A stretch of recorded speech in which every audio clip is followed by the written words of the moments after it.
Kita beralih ke kasus pembunuhan oleh mertua terhadap menantunya di Pasuruan, Jawa Timur. Polisi menyebut tersangka tega menghabisi menantunya yang sedang hamil 7 bulan karena korban menolak diajak berhubungan intim. Polisi menyebut motif kasus ini terungkap berdasarkan pengakuan tersangka yang menyebut saat kejadian ia dalam pengaruh alkohol. Tersangka yang merupakan mertua korban emosi karena korban berteriak dan menolak berhubungan intim. Tersangka lalu membunuh korban karena takut ketahuan anaknya dan juga tetangganya.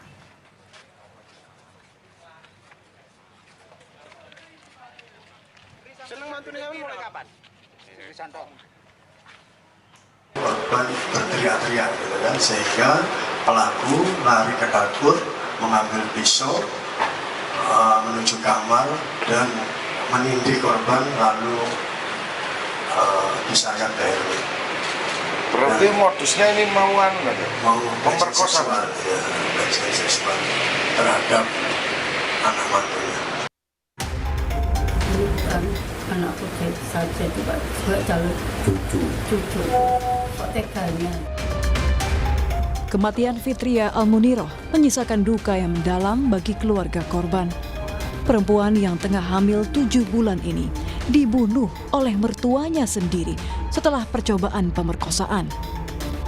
Polres Pasuruan hari ini memeriksa 2 saksi, yakni suami korban dan seorang tetangga. Ketika melakukan olah TKP, polisi juga menemukan sebilah pisau yang digunakan pelaku untuk membunuh korban, yakni menantunya sendiri. Sampai saat ini untuk saksi kita sudah lakukan pemeriksaan terhadap 2 orang. Nanti akan bertambah untuk menambah keterangan lainnya. Ditangkap tidak jauh dari lokasi desa Paderejo, Kecamatan Purwodadi, Kabupaten Pasuruan, Jawa Timur. Tersangka kini ditahan dan menjalani proses penyelidikan lebih lanjut di Polres Pasuruan. Tim Liputan Kompas TV Surabaya dan Pasuruan, Jawa Timur.